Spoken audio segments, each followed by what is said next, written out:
We get support from Quince. So we've been talking about Quince a lot lately, and as we head into fall, it's the perfect time to reset your wardrobe with their amazing pieces. I think it's so fun to do when the seasons turn over to just spruce up your wardrobe with a couple specials, and Quince is the place. Totally. We're talking organic cotton, Mongolian cashmere, tailored chinos from just $60. Premium fit and quality you'd expect from a luxury brand designer. I love Quince. You know, I like it understated and subtle, and I like stuff that has high quality. And Quince checks all those boxes. I love a lot of stuff from Quince. Honestly, they have incredible premium denim, which is very important for fall. It's pretty much all I wear in the fall is denim. And Quince has such a good selection of quality denim. Their stuff is so versatile, timeless, and built to last that you just grab every single day without thinking. Right. And all of that for 50 to 80% less than similar brands. They go direct to ethical factories, cut out the middlemen, so you get all that quality without overpaying for it.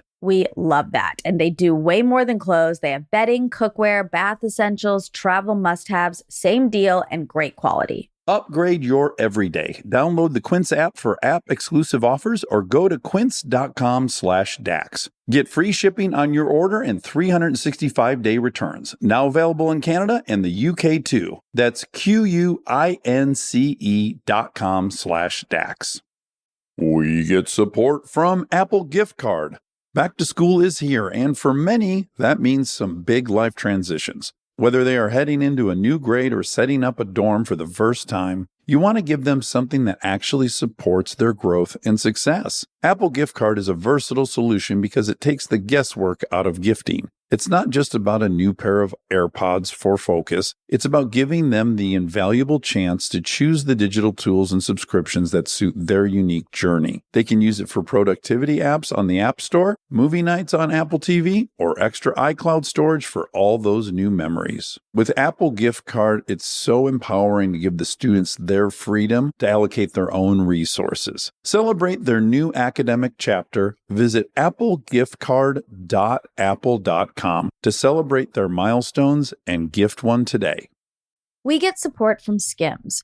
Oh man, do I love Skims. I've been living in the Skims lightweight cotton collection all summer, and I have to tell you, getting dressed has become so easy. I just throw it on. It just feels right immediately, whether I'm grabbing coffee or I'm on the couch all day or I'm out, even going to dinner. The cotton is so lightweight and breathable, which in this heat is a non-negotiable. The cotton jersey t-shirt, I just need everyone to know about this one. This one hugs in all the right places. It's very soft and it still looks and fits the same after months of washing, which is very hard to do, I feel, with t-shirts. I've been wearing the black cotton jersey t-shirt with basically everything all summer long. It goes great with any patterned skirt or shorts or pants. I mean, anything truly. I believe that's probably my favorite piece from the cotton collection, but they also have great lightweight cotton thongs that are so comfortable and they're cute.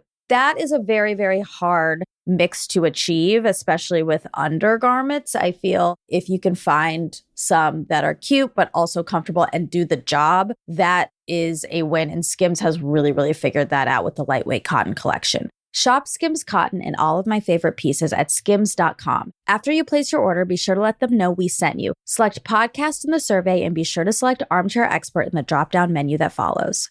Welcome to Armchair Expert. I'm Dan Shepard. I'm joined by miniaturist Mousimus.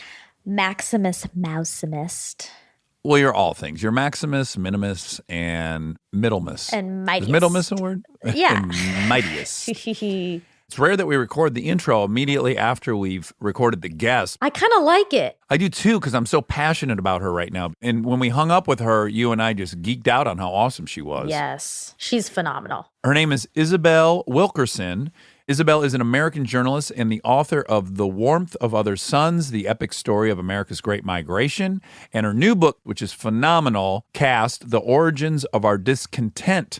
She was the first African-American woman to win the Pulitzer Prize in journalism. Wow, I didn't know that. You didn't know that when we were talking to her? You didn't know that? No, I'm glad I didn't know that. I would have felt unifiably and threatened. I didn't even mention that she also taught at Princeton. She lectured at Northwestern. Wow. That would have also had you on edge, right? Oh, my God. Big time. Too much.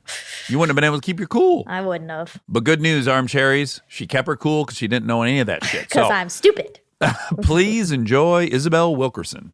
Now we get to do our favorite thing, use our extra ad space for some businesses we hope you will support. Monica, tell me about a Black-owned business you believe in. So there is a LA-based women's athleisure label called Rec Room, co-founded by Dre Taylor Lindsay, and launched last year with sort of the simple concept of making everyday wear out of the same fabrics as workout wear. Now, I love this because you can be comfy and profesh. Oh, what a dream. Rarely do those two things meet. Almost never. You're always so uncomfortable when you have to wear professional wear, or I am, so this is so great. They have like these really soft t-shirts, shorts, turtlenecks, and dresses with the 4-way stretch, antimicrobial properties. Ooh. This is what we want. They recently announced that it would channel 1% of gross sales into a racial justice initiative, benefiting organizations working to eradicate systems of racial injustice across the country. You can find their products online at rec-room.com. That's REC-room.com. And I would like to tell you about Agnes Badu leather goods at www.agnesbadu, that's AGNESBADDOO.com. Now, designer and stylist Agnes Badu observes her surroundings by investigating our ever-changing environment and the interactions of people through fashion. Inspired by simple forms with function and an interest in genuine craft and techniques, Agnes Badu creates leather goods that are well-made and classic in both Los Angeles, California, and New York City. You can find leather bags, totes, and belts at her website, agnesbadu.com. He's an armchair expert.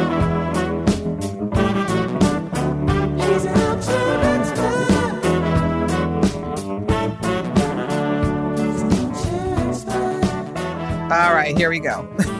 People are super interested in Caste. How does the reaction from Caste differ from the warmth of other suns? Is it comparable, or does this seem different? It's obviously a different context now from 10 years ago. Yeah, that's for sure. I would say COVID-19 changes everything. Obviously, I would be out on the road, and instead, I'm, just in one spot. Yeah. I'd normally be out meeting with lots of people, and, there's that. Of course, in the larger scheme of things, this is nothing compared to the people who are suffering from it. So I don't want to, even compare when it comes to that. It's also 2010. They're not mass BLM demonstrations. The topic of systemic racism is not every third interview. So I just imagine the timing of this is much different. Oh, for sure. It feels like it was a different country. It was a quiet time by comparison. It was before Trayvon Martin. It was before Tamir Rice and Eric Garner, before Black Lives Matter, before Me Too, before Ahmaud Arbery and George Floyd. I mean, it's before so many things. That was 2010. Right, that was 2010. It's kind of mind-blowing. What a difference a decade makes. Yeah, it is. Yeah. It should go without saying, but maybe it doesn't. I would imagine, how do I say this? All that was happening. It's not like we've gotten more racist as a society in the last 10 years. It's just we were not seeing it as much, and we weren't aware of it as much. We're about to elect Barack Obama, so I think there was some optimism and stuff, but it was all still there, right? Because this is what your book explores. The infrastructure, the system was fully built. We just weren't paying attention to it. Well, so 2010 was the middle of Barack Obama's first term. 2010, he was elected in 2008. And it was kind of like the lull, but the beginnings of the pushback that he was experiencing as well. Oh, right. What the birther movement was happening around then? Yes. Yeah, the Tea Party, all of that was bubbling forth. So it was this calm, but a storm was brewing. Yes. That was the era. Yeah. Yeah, I think for all of us, maybe in my bubble, we were all feeling very optimistic, and this is all going in the right direction. I think it was also then terrifying for people who are afraid of that future, but maybe they weren't vocal, or we couldn't hear them at that time. I think they were operating at the margins when you think about the Tea Party and the birther movement. And a lot of people might not have been taking them that seriously because it seemed to be at the margins, but it ended up being far more significant a part of the country than people might have realized at the time. Yeah. And we now know. So I just have a couple quick questions because I have not ever gotten to speak to you, and this is a great honor. But The Warmth of Other Suns, which was your book from 2010 we keep referencing, the epic story of America's Great Migration. This is just personal stuff I'm interested in. You researched that book for 15 years, and I cannot imagine me harnessing drive for 15 years. I want to say at like year 10, if I had even made it there, I'd be like, I'm just never going to finish this thing. How did you keep your commitment to, finishing that? You interviewed 1,000 people. Yeah. The people I interviewed was the casting call. I was auditioning people for the role of being a protagonist in this book. So that was part of that. And that took like a year and a half just to narrow it down. They had to be the people who would best represent the story I was trying to tell. So that took a long time. Had a chance to hear lots and lots of stories. You might say these were like my tour guides through the era that I was writing about. I often say it took so long to finish the book, 15 years, that I say that if it was a human being, it would be in high school and dating. That's how long it took me to finish this book. It'd be about to borrow your car to go somewhere. Exactly. With the learner's permit. But that book looked at 3 geographical routes that African Americans took out of the South to the North. And I have a selfish curiosity, being from Detroit. What drove that migration? Were those people seeking auto worker jobs, or what happened there? The migration began during World War I, and that was when the North had a labor shortage because the North had been depending upon cheap labor from Europe, and with Europe at war, then that meant that the North couldn't rely on it because immigration came to a virtual halt. So they started to look for cheap labor because the war effort meant that there was a great need for labor, munitions factories and that sort of thing. So they actually went to look for cheap labor, cheapest in the land, which would be African Americans in the South, many of whom were working for the right to live on the land that they were farming. They were not even being paid. Sharecroppers. So they were right for recruitment. They were sharecroppers, exactly. Yeah, so that's how it started. And then once the people there who'd always wanted to escape, they'd been wanting to escape for decades, but they didn't have that window of opportunity where they could see that there could be a chance to actually make a life for themselves. So the first people who arrived actually in large numbers were recruited from the North. In the succeeding generations, we can see that the North wanted the labor, but did not necessarily want the people. Oh, yeah. The history of Detroit, as I know it, is that we had a huge influx, and that's when the birth of the suburbs started. Exactly. People started in mass migration out of Detroit. And we can also see that with migration from south of the Rio Grande, where the labor is actually needed. Yeah. But the people, that becomes an issue. So that's sort of an enduring issue when it comes to migration in general. But no, the migration unfolded in 3 beautifully predictable streams. And Detroit was in the Midwest stream. So the East Coast stream was people from Florida, Georgia, the Carolinas, and Virginia up to Washington, D.C., and Baltimore, Philadelphia, New York, and on up. And I'd imagine that's your own family history was a part of that migration? Yes. That's my family's migration stream. Then there was a middle stream, which was people from Alabama, Tennessee, Arkansas, primarily, to get to Detroit and Cleveland and Chicago and Minneapolis, the whole Midwest. Then there was the West Coast stream, which carried people from Louisiana and Texas out to California. Even to this day, if you were to go to Detroit or Cleveland and you were to meet or talk to an African American long enough, you would very likely find that their family came from Alabama or Arkansas or Tennessee, and primarily Alabama. My whole side of my family came from rural Kentucky, like poverty-stricken Kentucky, in search of a similar thing, and found themselves in a community with all Southern Baptists. It's kind of interesting how people will follow those same streams. And I think it's almost as if people, independent of one another, begin to hear that there's this opportunity, there's this breakthrough that they then all jump on, and they all create this flood of people, like these rivers of people, and then they carry the culture with them. And that's what creates these new cities. The cities are essentially the merger of all these different people coming together. Yeah. And not always coming together. Sometimes pitted against one another, unfortunately. Well, that's what I was going to say, and that's something I hope we can talk at length at later. But I want to set up Caste, which is your new book, The Origins of Our Discontent. And I think it'd be first helpful to just talk about caste as a concept really quick, because I think a lot of us grew up in elementary school learning that India has a caste system and that you are born into a strata and you are not allowed to transcend that. I think even now we're aware that in China, if you're born in certain areas of China, you are expected to stay in that area and you need something very specific to allow you to travel to a city, and this is being monitored. So I think we have a notion of caste that's maybe almost medieval in origin, and we think that's one thing, and then we think we don't have anything resembling that. And through your work and upon closer inspection, you see all the markers of a caste system here. Is that an accurate summation? Oh, yeah, absolutely. In fact, I started using the word caste in The Warmth of Other Suns. I mean, that's how I came to be aware of that word. I was tasked with having to make that era come alive for the reader, for the audience. And in doing so, I was hearing all the stories, as I mentioned before, in that 15-year period of time. Yeah. And I became aware of aspects of that era that we don't hear about a lot. In fact, there are no references to water fountains and restrooms in the book because that was, first of all, every second grader learns that in February. So why would I spend 15 years to tell you what a second grader can tell you in March? So no, I don't make much mention of those. But I do talk about the other aspects of what life was like for really anybody in that world. So in Alabama, where many African Americans who ended up in Detroit were from, it was against the law for a Black person and a white person merely to play checkers in Birmingham. You could go to jail if you were caught playing checkers with a person of a different race. I mean, that shows you the level of specificity and the investment in keeping people apart and keeping these boundaries fixed and secure. Right. I mean, someone had to have seen a Black person and a white person playing checkers together in some town square or something.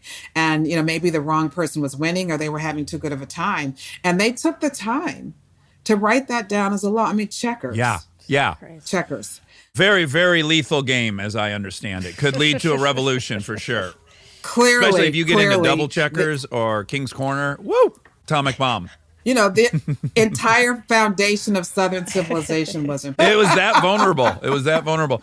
And you describe caste as, in the simplest term, an arbitrary grading or ranking of human value in a society, right? This assumes that we're not all born of equal value and that there are going to be things we can distinguish why people should or shouldn't have more or less value than others. And then there's many, many outcomes of that, right? I'll let you list them, but I heard you list a tremendous amount of things that someone might not think of right away when you're not in the right caste.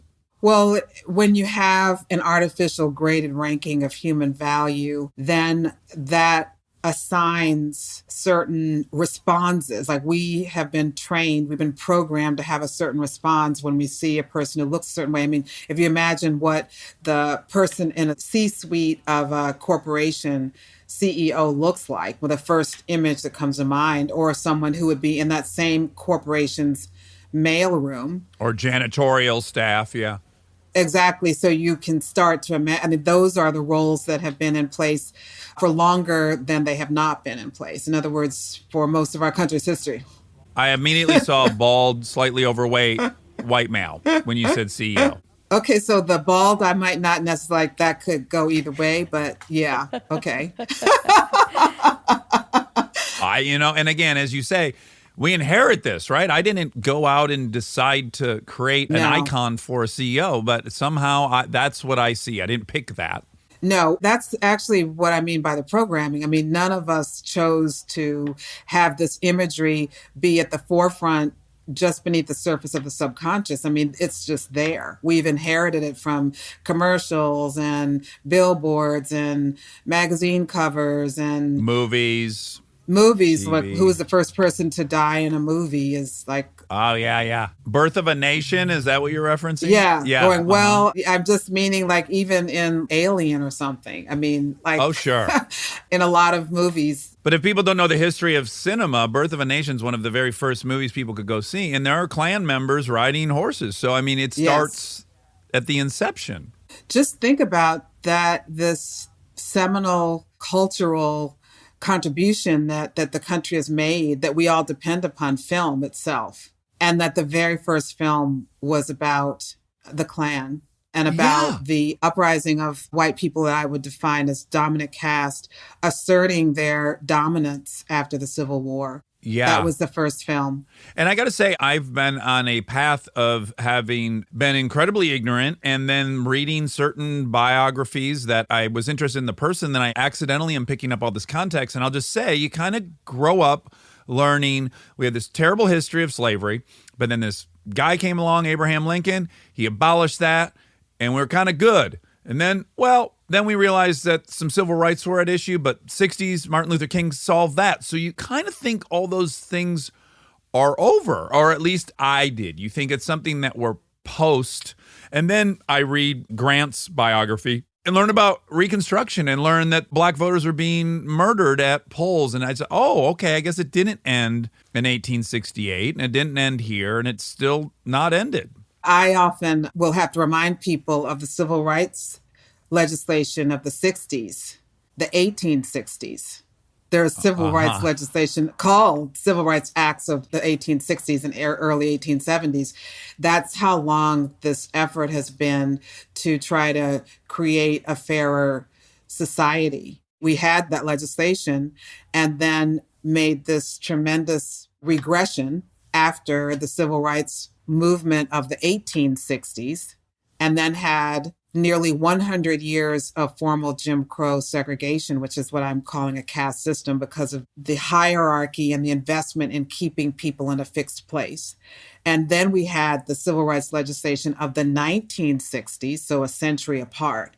And now we're living in the aftermath of that. When you look at the long arc of American history, you can see these larger patterns of an effort to try to move toward a just, fairer society with this regression that occurs afterward. Yeah. It may not be repeating, but it's certainly got some parallels. Well, you make a great metaphor at the beginning of the book about something that happened in Russia, which is these, I assume, reindeer carcasses or some kind of carcasses that had been infected with anthrax come to the surface because of some geological event, and it releases anthrax, and now it's here again. It didn't go away. It was just sitting there waiting to be brought back to life, right? And that's kind of this cycle we're in. It gets brought back to life and comes out of the earth. Thank you for mentioning that. That introduction, that opening was, a lot of research went into being able to tell that. But yeah, I remember first hearing it. It was a side story, like just a little snippet on the news back in the summer of 2016. And as soon as I heard it, I just realized that is a parable right there for our times. It's a parable. So it's in the Siberian tundra. They had this massive heat wave and it melted the permafrost. I mean, it sounds epic and dystopian. When you first start the story, I was like, how do they have a record of the last ice age regression? And then I'm like, oh, no, this is current. Okay.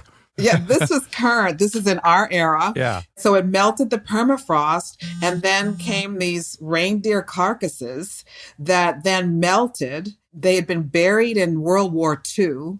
They rise to the surface and then release anthrax, which then sickens thousands of reindeer. And then that gets into the food supply of the indigenous people. They get sickened with anthrax. I mean, it was just this massive moment that brings together global warming and pathogens. Generally, who suffers the most from all these mistakes? It's generally not the bald white CEO. It's generally not the people who are making the decisions that lead to these outcomes. Yeah. And it also was happening at a time when there was greater rupture in our country over issues of race and identity. So all these things were coming together. And who knew? I mean, I had no idea that at the moment when this book would finally make it out, that we would be in the midst of a pandemic ourselves. Right. It's crazy. It is. It's crazy. It is. Now, in India, there's nomenclature for every strata, right? So how would you break down the caste system in the U.S.? So there are four main varnas in the ancient caste system of India, and it has had to make adjustments over time as new people come in to their country. But it's primarily four main varnas: Brahmins on top, and Kshatriya, Vaisya, and then Sudra. And then outside of that are the outcasts known as the Dalits. Then beyond them are the indigenous people. The Monica Padmans of society. I'm in a very high caste. How dare you? Underneath all of them are thousands and thousands of subcastes underneath each of them. So it's extremely complex.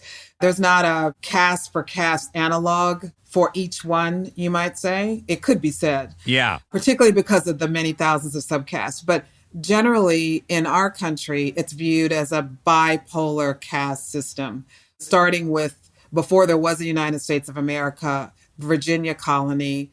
The English colonists arrive, and they are obviously almost ill-equipped to even survive there. So they then turn to the indigenous people, but they then decimate their numbers and then drive them from their land. And then they need to build this country. And so what they do is they turn to Africa and they begin to transport Africans to be enslaved. We all know that that's what happened. But in doing so, they were creating a hierarchy in which the English colonists were the dominant group by definition. They made the laws that determined what anyone beneath them could do. And they positioned at the very bottom the Africans that they were enslaving. They restricted every single thing that the enslaved Africans could or could not do. They had no control over their bodies. They had no control over anything. It was not even against the law to kill an enslaved person. There were reasons where they were permitted to do that. And these things are analogous in their own way to the things that befell the people at the very bottom of the caste system in India, formerly known as untouchables and now known as Dalits. And so in the United States, though, there were these two poles, the people who were at the very top, the dominant group, the English colonists, and then the enslaved people beneath. Then over time, anyone who entered into this bipolar hierarchy had to find a way to survive and to navigate within this bipolar structure. And with human nature being as it is, anyone who could in any way connect themselves with the dominant caste would do so. Yeah. There was this desire to be as close as one could be. That's human nature. But they also found that when they arrived, no matter how they might have perceived themselves, they were assigned to what was a fairly new concept known as race. The idea of race, as people often will say nowadays, is a social construct. Color is a fact, but race is a social construct. And so when people arrive from Ireland or from Poland or from Hungary or from Lithuania, wherever they might have been coming from, they didn't perceive of themselves as white because they wouldn't have needed to. I mean, back in Europe, where everyone pretty much had a somewhat skin color was not the primary identifier for who you were. You were Irish or you were Hungarian, whatever you were. And only when coming here, where the identifier was based upon color, because color would then determine where you fit in the caste system, which rights and privileges you would have. And so that's where they arrived. And while they may have arrived as Irish or Lithuanian or Polish or Hungarian, they were assigned to the category of white. And then that's how race became real, how a social construct had real life ramifications. Yeah, there was a race theory, which is, of course, debunked by any biologist, which we've talked about a bunch on here. It couldn't be a worse distinguishing criteria because genetically it's just irrelevant. How we've lined it up, there's really no genetic parallel to any of those classifications. But so it's a race theory, which is bogus, but then it becomes a practice, right? Now it's in practice despite it being a bogus theory. Yeah, the word Caucasian is a totally made up word. It has no meaning. The word Caucasian grew out of the mind of an 18th century German physician who had this affinity for collecting skulls. Ah, okay. I learned it as Caucasoid in anthropology. Well, that's true, but before the word Caucasoid was actually applied in a pseudoscientific language, it actually came from this physician, Blumenbach, out of Germany, who collected skulls, and the skull that he thought was the most beautiful happened to come from the Caucasus region. And he Oh. described that one as the most prized of his many skulls, the most beautiful of the skulls. And didn't he was measuring facial proximity, and he had the Yes. golden rule of how far your nose should jut out and your chin and all that. And your eyes, yeah. And Yeah. so on the basis of that, he assigned himself as part of the same group as the Caucasus, the Caucasian skull that he had. And then over time, that word was applied to all white people. Interestingly enough, at the end of the 19th century, early 20th century, the American immigration laws began to restrict people who were coming from anywhere outside of Northern Europe. And thus that meant that actual Caucasian people were not permitted to be citizens because they did not fit the new adjusted definition of a word that had started from a mad scientist's mind anyway. Oh, my goodness. So it's just, yeah. Oh, my goodness. Interesting history. Yes. Man, Germany cannot catch a break in the history of race. What is astounding, Monica, that you say that is like it becomes really clear how many people can be affected by just a couple of doofuses, right? I mean, when you just track down, let's say, the assassination of Archduke Ferdinand, you can track modern day terrorism as a ripple effect of two bozos, you know? That's what makes life so scary is, one person can have some erroneous science upon which a whole worldview is built. You could track it down to just a few people, you know? Yeah. But if enough people are willing to buy into it, that's how it becomes real. If they're incentivized to, if that gives them the proof for which they receive more than other people, then they're very incentivized to believe in that. Yeah. So I think we all would maybe know that, as Italians entered, as Irish entered, they were lower than the Anglo-Saxons, and then they moved up, right? There was, as you say, there's all these different variations within the two polars of black and white. What would you say is the modern day breakdown of what we have in the country? It changes over time because I look to what have the laws stated. So the laws stated that, as you described, people from Eastern and Southern Europe were viewed as outside the formal original definition of who was white in this country. That means people who were actually Caucasian did not fit the definition of the 1924 Immigration Act because they were not from Northwestern Europe. So there are gradations within the dominant caste. And then over time, other people have, from other parts of the world have made it into the United States, have migrated into the United States. And they are what I would consider to be the middle caste if they do not fit that either pole. This is all a social construct. It's all a creation. The fact that they came from a nation state, which is only a 150-year-old concept to begin with, like it's all brand new, and yet we're filing everyone into these rivers based on this new invention. Yeah. So the middle castes have changed over time because they would have been Irish, and the people who were outside of Northern Europe would have been considered middle caste when the country had fewer people from outside of Europe or Africa. But as people have come from other parts of the world, they enter into this bipolar system and have to figure out how are they going to navigate. In the early 20th century, the 1924 Immigration Act, there were people who were from parts of Asia in particular who were petitioning for citizenship because they had been in this country for decades. And then with the 1924 Immigration Act were suddenly also being excluded. And they were appealing partly because many of them were close to the Caucasus Mountains. People talked about, there was a Japanese man who petitioned the Supreme Court because he said, my skin is lighter than white people. I'm whiter than white people. Oh. And he lost because they then changed the definition to make it not just skin color, but European origin. I mean, all of this was being in some ways made up on the spot. And this is where it gets into the systemic nature of it that I don't know that everyone fully grasps, which is these are now written into laws, and that these will find their way to courts, and they will ultimately be enforced by law enforcement. So the impact is baked in, and you can't really fight against it.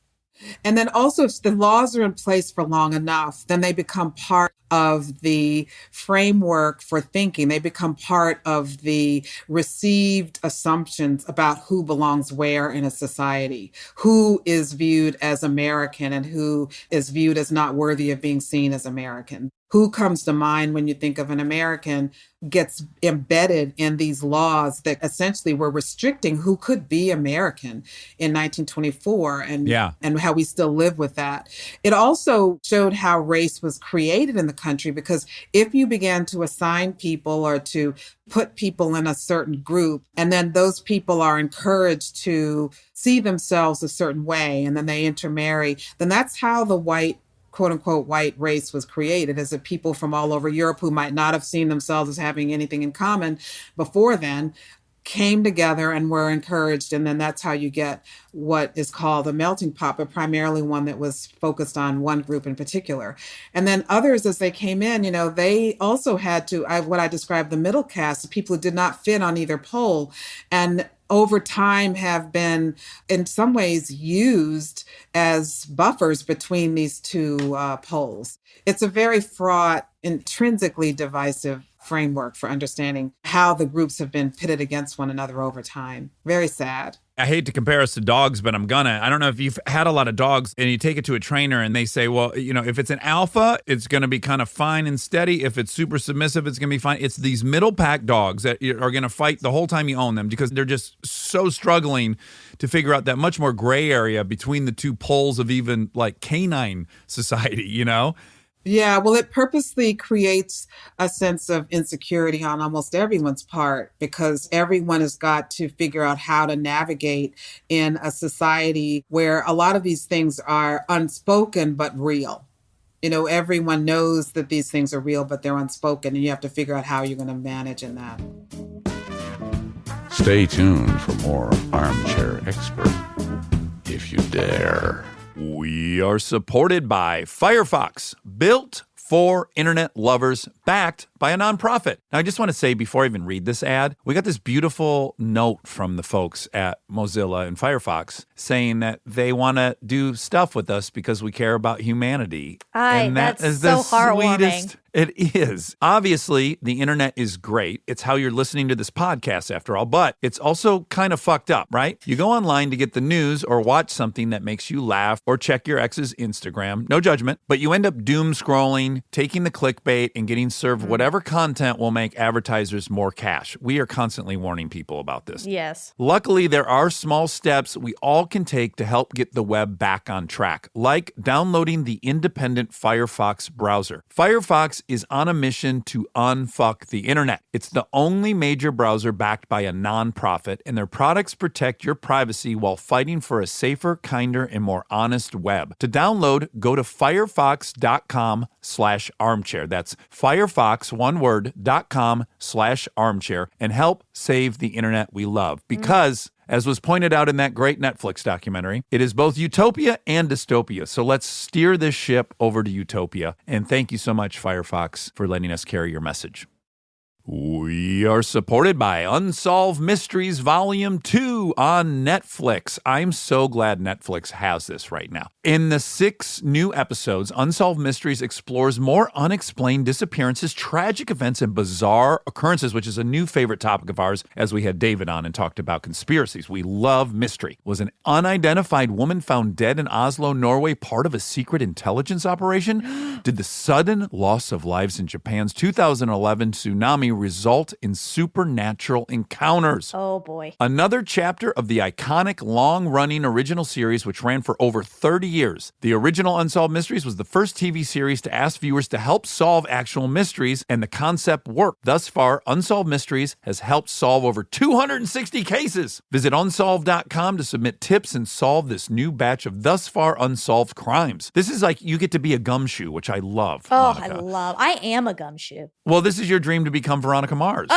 If you haven't watched the first 6 episodes, check it out now so you can prepare yourself for Volume 2. I personally loved Episode 4, Tsunami Spirits, because it asked the question, is death the end or just the beginning? Ooh, spooky season's here. Spooky. Watch the next 6 episodes only on Netflix starting October 19th.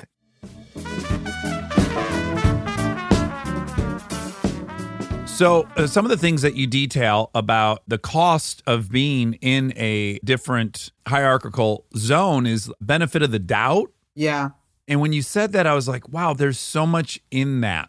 And I can just see myself role playing in my head and how different my benefit of the doubt would be for different people.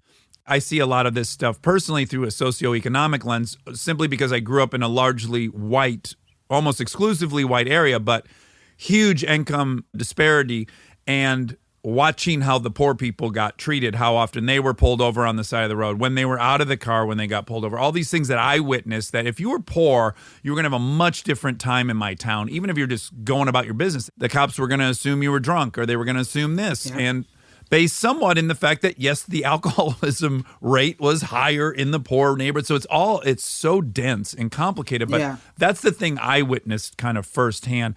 And so, yeah, benefit of the doubt, if the guy was in, had no shirt on and torn up jeans and he said, I didn't take that pack of cigarettes, I'm not going to believe him the same way I would believe the fat, white, bald guy in a suit. Yeah, well, thank you for picking up on benefit of the doubt, because it's much bigger than just the phrase. I mean, the benefit of the doubt is one of the reasons why we see all these videos about some people sitting at a coffee shop like Starbucks in Philadelphia, and someone calls the police on them. They're waiting for a friend and someone calls the police on them. They were not given the basic benefit of the doubt that would have been accorded to other people who were sitting at a Starbucks waiting for a friend. Or how about black women in the hospital system not being given the benefit of the doubt that their pain was real and that a white woman's was, which is totally documented, and we know much different outcome in what they're prescribed. Absolutely. How that one phrase spreads and percolates throughout society to often catastrophic effect, because if you're going to frivolously call the police on an African American, as the case of the guy who was a bird watcher in Central Park, who is concerned because there's a dog loose, and he mentions it to the dog's owner, and then she calls the police on him. I mean, that could be a dangerous situation for a black person, and you're calling the police on them on the basis of you're not giving that person benefit of doubt that would be accorded someone else. And that's one of the many ways that these boundaries can be assigned to or enforced on people on the basis of the benefit of the doubt that's perceived that they deserve.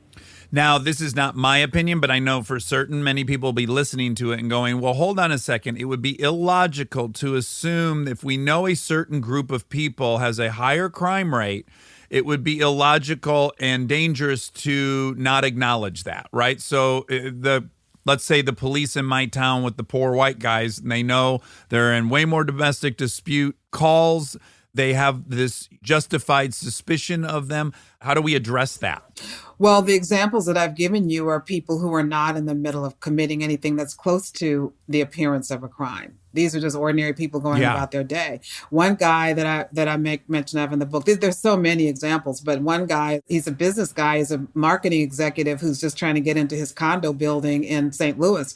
And he's opening the door and a woman blocks him from getting in the lobby. She blocks him from getting into the lobby of his own condo building in St. Louis. Now, she's not afraid. She actually follows him. He has a key, so he opens the door. She follows him onto the elevator. So it's not fear. She's not fearful of a potential black criminal. She is responding to a sense that he is out of his place in her view. He doesn't belong in the building. She's not convinced that he lives there, and she's policing him herself. Yeah, I'll go further. There is implicit in her worldview that she will be protected in this scenario. So when the cavalry arrives, they'll believe her that she'll be protected, because why else would a woman challenge a man physically unless she felt so safeguarded by the system? And so he actually, to protect himself, knowing the dynamic that was at play there, he began to record this on his phone because he knew that he could be in danger should this go any further. She actually followed him all the way up the elevator onto the floor where his apartment was, and followed him to the point where he opens his door and closes the door. And she's standing there in the hallway, still trying to convince herself or to assure herself that he actually belongs in the building. Right. Now, at this point, he maybe stole the key from exactly. Well, he had a key. Exactly. That's weird. He must have stole that somewhere. Exactly. She's just kind of having to constantly recalibrate. Wow, he knows what floor his elite lives on. That's weird. Not to make a joke of it, but that was what was happening in her head, I'm sure. But that's how embedded the assumptions are. They're so embedded that to all evidence to the contrary, the subconscious assumptions are calibrated to such a degree that they will override rationality, rational thought. Yeah. We get in these confirmation bias loops. We get info that's saying we're wrong, and we got to figure out another explanation because there's no way our gut is wrong. We just have to keep working it, the formula, till it fits how we feel inside. Yeah. So a benefit of the doubt, which is a great one to shine a light on. And then I think access to resources is a little more well-known, unless I'm wrong in that. I think people understand some of the barriers. Well, like Flint, for example, this has been going on since 2014. Flint has been dealing with this. We know that a lot of the toxic waste dumps will often be near places where marginalized people are living. I mean, where are they going to go? I'm sitting right now in Michigan, so I'm currently 50 miles from Flint, and I'm also 15 miles from Birmingham, and I can promise you that there would not be a 6-year water crisis in Birmingham. It would not possibly exist. Would be unthinkable. In addition to the idea that the food deserts tend to be in the areas where marginalized people are more likely to live. There may not be a supermarket, but there's a payday loan business there. So these are the ways that access to resources are very much front and center. I mean, you can see that in any neighborhood you can go to.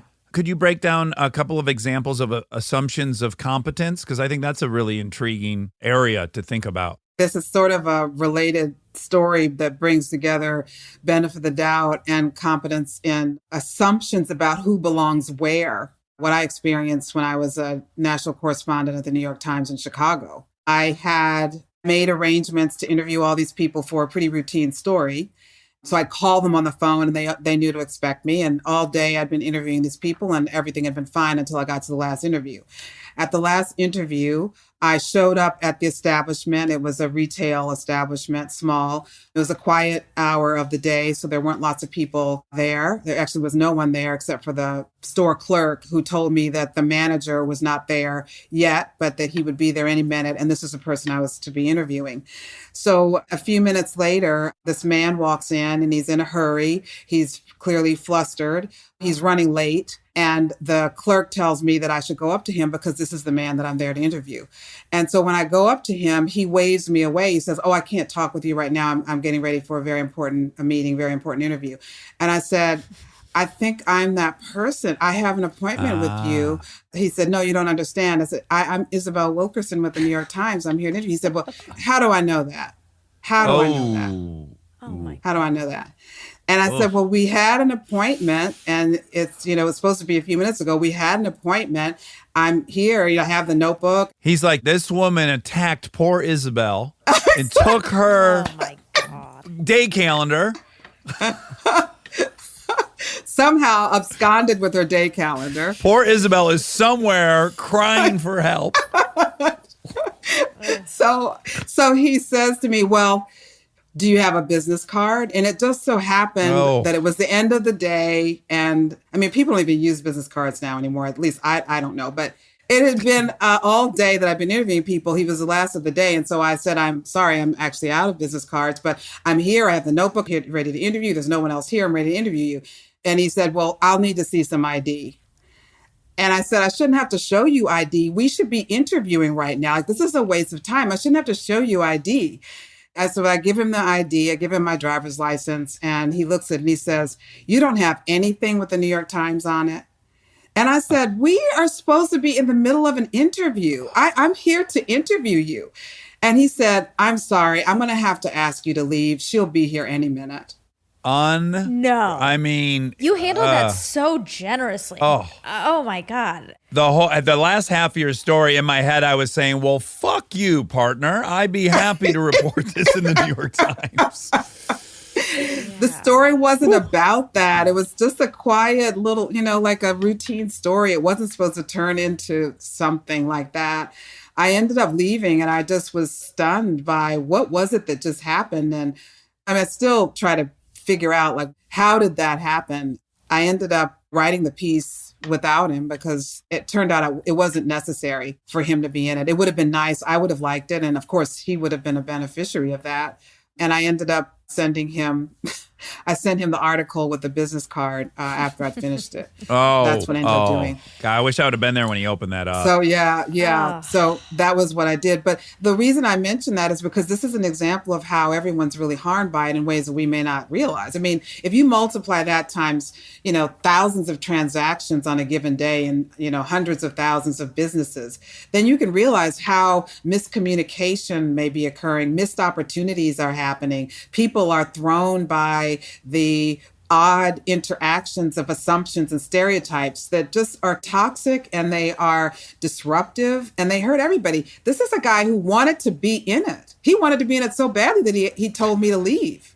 Well, yeah, and I'm going to go further. You're already at the apex of everything you could have transcended, right? So you're already representing the New York Times. I'm assuming you're dressed smartly. Yes. You're speaking in the manner that they would desire. Everything's been done. Right. And you can't shake that. You can't transcend that. And that's why I make a distinction between class versus caste and race. So I will say that caste is the bones, race is the skin, and class is the accents, the diction, the education, the clothing, the kind of things that we can change about ourselves in order to move up or to reposition ourselves. And so I often say, too, that if you can act your way out of it, it's class. But if you cannot act your way out of it, it's caste. Oh, interesting. So that's the distinction. Will you repeat that? So if you can act your way out of it, it's class. If you cannot act your way out of it, it's caste. There's nothing more that I could do. So then clearly African Americans are most obviously the ones that can code switch. You can do all that. Yeah. But right, you couldn't have done anything there. So that would demonstrate caste. Yeah. Who else are we putting in that category? I would say females, right? Yes, absolutely. And that's why I use the word caste to focus in on the infrastructure that is underneath all of it. Because caste is not only about race, it's about gender, it's about immigrant status, it's about the physical manifestation that is a signal to the subconscious of anyone we might meet as to where you belong, what is expected of you, where you presumably do not belong. And since I've been talking about this book, a lot of times if there's a call-in show, I often will hear from someone who's Latinx who will say that they went someplace and someone assumed that they were the maid. They were actually, say, a customer of a shop, but they were assumed to be the person working at the shop and were expected to provide a service to another customer because they had to be someone who was on staff working there at the shop, someone to go get them the merchandise that they wanted. But that people would get angry when they did not respond appropriately because they expected them to be someone to serve them. So it would apply to many groups. Well, I've asked someone if they worked there and the person was offended. I can't even remember what ethnicity they were. But of course, I'm immediately embarrassed. And so as soon as I'm embarrassed, I'm now very defensive and I'll start, building a case for why this was a very innocent mistake. Yeah. I feel like human nature to some degree to get defensive. This is the programming, though, because where did those ideas come from? Where did these stereotypes and assumptions come from? They're coming from some place. Yeah. They're coming from our society. And the society trains us as to presumably who belongs where, what the roles are. Well, and that's why I really, really like the emphasis of your book, because it's not enough to just be right or to have the moral high ground. I think we also have to understand how humans act and respond to new information. And I think it's incumbent upon us to head off things that would just take us down the wrong road that we don't want to be on. It wouldn't be productive. So I think really delineating the difference between systemic racism, what that means, right, is that we all grew up in this system that has laws, that has courts, that has police, that has a class that hires, that has incarceration rates, that has all these things. I think it takes a little bit of the onus off the human when they hear that. So that, because I do think many people are hearing systemic racism, everyone in America is racist. And then they're fighting back against that, understandably, because they certainly don't think of themselves as racist. And I think an argument of, no one's saying anything about you. We're saying that this system is creating as all systems do, an outcome. And we can kind of measure this outcome, and it's pretty black and white. It's clear. We know what the incarceration rate is, what the sentences are. We know what life expectancy is. We know all these things. So we know what the outcome is, and we have to acknowledge the system produces that outcome, and the system has to be examined and tinkered with. Your analogy is fantastic. We all inherited a house. Yes.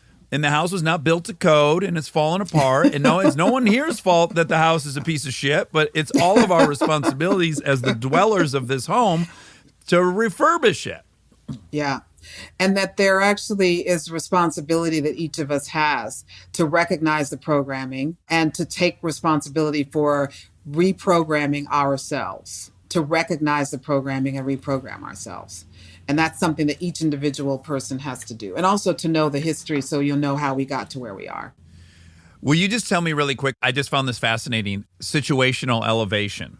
Situational elevation. That has to do with when people are in the subordinated caste and they enter or visit a place where they are still visibly from the subordinated caste, where, for example, an African American who goes to South Africa, for example, and if they go there, as I have, and you will find yourself elevated because you look like the people who are subordinated there, but because you come from the outside, and because to get there, you're successful, you then are elevated and not recognizing, you may not, if you're not aware of it, if you're not thinking this through, you will start to believe that you actually truly deserve to be elevated.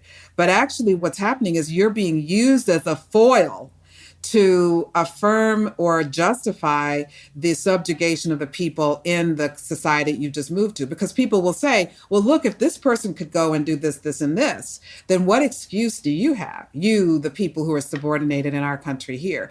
And the same goes for if someone comes from another part of the world to the United States, joins this hierarchy, and they actually look similar to other people who are subordinated. And as a result of, to get here, you have to have resources. To get here, you often have more education. To get here, you may know multiple languages and be very accomplished. So that person then experiences situational elevation because they can be used as a foil against the people who are here already, African Americans, for example, who do experience higher unemployment rates, who live in food deserts, who go to segregated schools that have less funding, all of those things. And this can be used against them to say, what's wrong with you? We have someone who's come in from someplace else and look how well they're doing. And so this is a request actually to people who are from other marginalized groups to be aware of the dynamic that happens in a caste system, in which the caste system will use whatever means there are to justify the pre-existing hierarchy and will use people to affirm that. I mean, same thing happened with, say, Irish when Irish arrived or Italians arrived. They would use the same stereotypes and to say, these other people have done well. What's wrong with you? What's wrong with this group? This podcast is brought to you by Squarespace. We've talked before about Rob building our website on Squarespace, and I bring it up again because it's a perfect example of what they do well. Rob had all the pieces, the content, the vision, the ideas, but he needed something to actually take all that and make it public facing. And Squarespace was that bridge. Maybe you're in the same spot. You've been developing something, a business, a skill set, a body of work, and it's been private. It's been yours, but at some point you're ready to put it out there, and that transition from private to public can feel like a huge leap. Squarespace makes it feel like a step. Beautiful templates, built-in SEO, email campaigns, scheduling, analytics, everything you need to go from I've been working on this to here it is, come find me. All in one place, no code, no stitching together a bunch of different tools. So if you've been sitting on something and waiting for the right moment, this might be it. Head to squarespace.com/DAX for a free trial. And when you're ready to launch, use offer code DAX to save 10% off your first purchase of a website or domain. This episode is supported by Helix.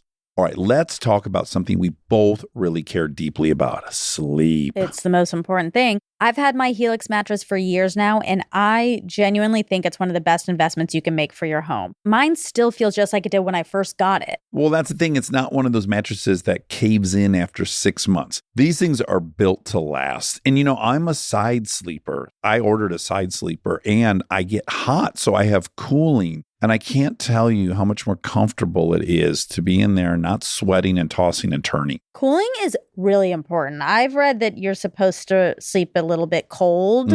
So I also have cooling. And they have over 20 models, so it's not a one-size-fits-all situation. You just go take their quiz and they match you to what actually works for your body. Plus, they've got cooling upgrades, which heading into summer, non-negotiable. Truly.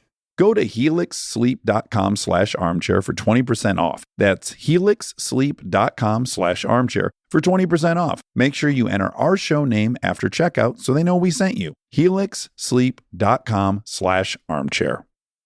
This episode is brought to you by SoFi, the all-in-one finance app where you can bank, borrow, and invest all in one place. Let's talk bank accounts for a second. The average bank savings rate is 0.39% in interest. You're earning pennies on your savings, but it does not have to be that way. With SoFi high-yield checking and savings, the money barely making moves sitting in your savings account can earn over 8 times the national average savings rate with eligible direct deposit. No account or overdraft fees, which feels rare these days. You can get your paycheck up to 2 days early, perfect for getting ahead of a bill or grabbing what you need right when you need it. Plus, get up to a $300 welcome bonus when you sign up with eligible direct deposit. Sign up for SoFi checking and savings at SoFi.com/armchair. SoFi checking and savings is offered through SoFi Bank N.A., member FDIC. Terms apply. This episode is brought to you by the new Max original comedy series, Stuart Fails to Save the Universe. From the world and creators of The Big Bang Theory comes a new comedy series. Stuart Bloom, comic book store owner and lovable underdog, accidentally breaks a device built by Sheldon and Leonard and kicks off a full-blown multiverse Armageddon. Now, he's on a mission to put reality back together alongside his girlfriend Denise, a geologist named Bert, and physicist Barry Kripke. Along the way, they're running into alternate universe versions of characters you already know and love. Check out the new Max original comedy series, Stuart Fails to Save the Universe, now streaming exclusively on HBO Max with new episodes Thursday at 9 p.m. Eastern. Subscription required. When I argue with people, that seems to be a common hallmark where they'll go, well, look, the Irish did it. The Italians did it. I'll go further. I learned in an LA geography class that 50% of all second generation Mexican Americans are middle class. So they'll go, oh, they're the Italians of today. And I think it discounts what you're saying, which is there's a caste. So those people are, for whatever reason, allowed to transcend. But there's other factors at play that has not allowed that because the African Americans are the bottom of the pole. Yeah. You could argue that it's necessary that they transcend. It's necessary to have some groups that will be in a position to justify the bottom place position of the people who have been assigned to the bottom from the beginning, while at the same time, those people at the bottom are being disrupted in their current day as they're sitting at a Starbucks waiting for a friend, because that's a reminder and it's a justification for what we may see happen to George Floyd or to Breonna Taylor or to Ahmaud Arbery. As long as the society and the caste system can point to those who've come in and been seen as exceptional, even been encouraged to be exceptional, to justify the circumstances of those who are at the bottom, it could be argued that you need to have people in the middle who serve as a buffer and serve as an exception to prove the rule of those at the bottom.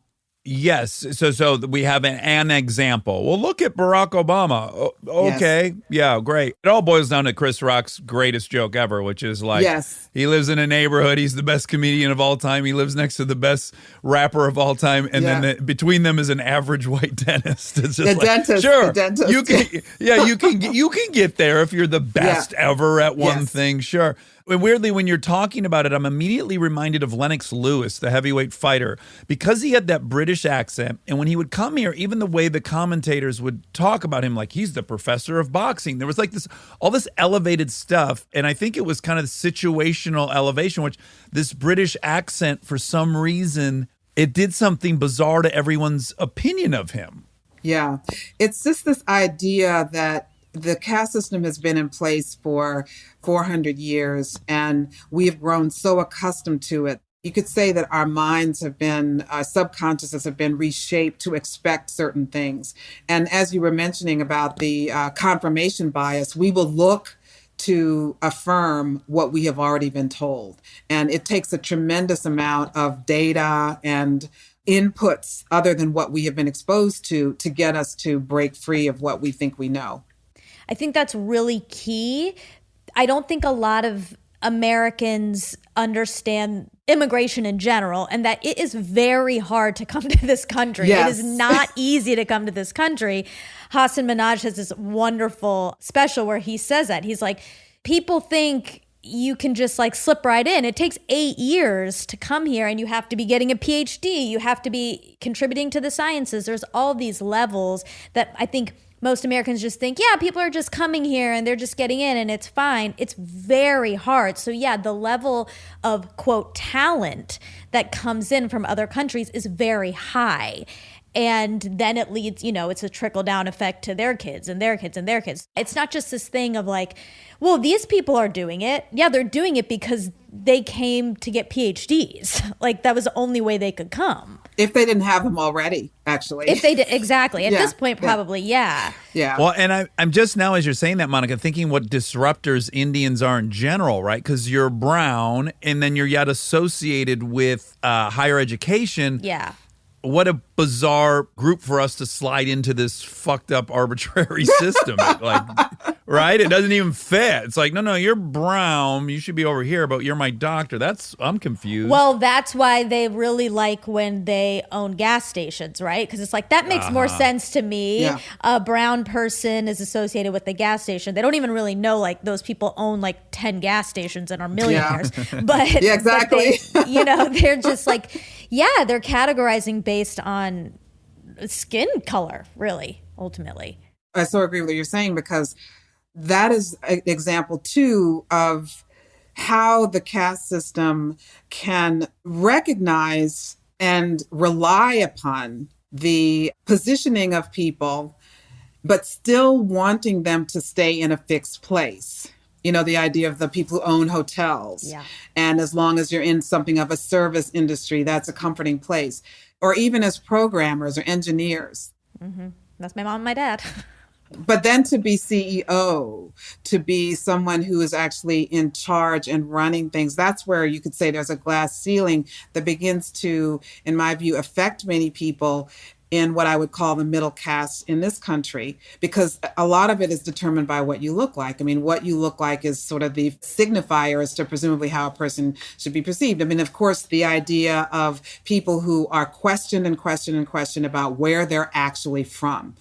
To answer the question and say Phoenix or Cleveland is not acceptable. You have to say, you have to justify the idea of justify. Exactly. Where are you from? To justify one's existence as an American in this country. I mean, that's why I think we have a long way to go in getting people to let go of these assumptions and stereotypes so that everyone can be who they're intended to be. There also, I just want to speak to the pressures on immigrant children who are expected to be the physician, the lawyer, the engineer. That's like it. There's nothing else. There's nothing else. And yet I get so much joy out of seeing Indian comedians in particular, because that's a way of breaking free and being able to say, no, this is who I am. And I should be able to be who I am. Not what society says I should be, not what the immigrant status should put me under pressure of being. The other thing I wanted to say is that when it comes to certain immigrant groups, particularly Nigerian immigrants and Indian immigrants, because they arrive in this country so incredibly well educated, better educated than most Americans that they will ever meet, is a fact. Mm-hmm. And also they will have the advanced degrees and they will know multiple languages. They will have traveled better and more widely than many, many Americans they meet. And yet they still have to fit into or forced to fit into this pre-existing hierarchy. And then their success could be used against them, because then now what I hear saying is that because they do well financially, it's often said that they make more money than the average white person. So clearly white Americans are actually not faring well or are suffering because this other group is actually doing better than they. So this is how Taking their Outcompeting. jobs and so this is how it all adjusts itself to maintain the hierarchy to begin with. And my goal is to get everybody to be aware of this, to be aware of what is happening. At least if we're aware of it, we can see it for what it is and then begin the work of dismantling the hierarchies that are so destructive to all of us. This is going to be a dangerous one. I'm going to start by owning that this will sound very White Lives Matter-y, and I'm nervous of that. But I also feel very compelled because, as you so pointed out, and I have witnessed it so firsthand, it's always the people with the least amount of resources that are fighting the hardest against each other. And it very much frustrates me, and it serves the hierarchy to be pitting these poor white people against poor black people. And to me, what I see, I think the right, so these militia guys that were going to kidnap the Michigan governor, right? Yeah. They arrested all the guys, and then they showed where they lived. And I think for people on the right, that was somewhat of an explanation for why they feel so disenfranchised, right? They're clearly living in extreme abject poverty. And the left was like, oh, how dare you try to justify a kidnapping and everything. And I said, look, I have a lot of sympathy and empathy for the shootings in Chicago because I understand the cycle of violence. I understand that the life expectancy is half of what mine is. I understand that the incarceration rate is going to be 5 times and that the whole dynamic of life there is different. I have great sympathy for that. You know what ACEs are, right? Adverse childhood experiences, where you experience trauma. And we know if you've got above 6 out of the 9, that you have a very predictable path, right? You're not going to achieve any educational status. You're going to have a higher rate of alcoholism. You're going to die much shorter. And I think what unifies these groups so much is this incredibly high rate of ACEs in the African-American community, in the poor white community, in the Latinx community, that all these folks that are dealing with this extreme trauma are going to have this kind of predictable course. And I think all people with 8 of 9 ACEs deserve a lot of sympathy and a lot of help. And I feel like there's a much broader coalition to be made among all these groups that are experiencing such a different life than, say, I am in America. I think what unites all these groups is that. Now, your explanation of caste definitely takes the wind out of that argument. And I understand how, in that you can't act your way out of it. And certainly the poor white people with lots of ACEs could act their way out of it. Yet I want to see some coalition that really everyone's getting fucked that's below X amount of dollars, and it's serving and perpetuating this system. And I'm heartbroken that Trump's their best fucking voice. I don't like that. I wish that there was some movement that was, no, a lot of people are getting fucked and a lot of people are growing up without opportunity and a lot of people aren't getting the benefit of the doubt. And collectively, we need to address this. I actually think it's bigger than these arbitrary populations we've assigned. I just wonder what your thoughts are on that. If these people have way more in common, and it shouldn't be the group that's fighting the most. It should be the group that's bonding together the most to say, this thing is not benefiting us. This system is not working for all of us, and there's a ton of us. Well, as long as a group has been told for so long that this is the one thing that elevates them, and the one thing that they can believe in that will put them in a higher position than a group that's been assigned to the bottom for so long, then that's a hard thing to break from. There's a white entitlement. Yes, I agree. I think there's a lot of like, wait, what the fuck? How could I be poor? I'm supposed to be the boss. And a greater resentment of that reality.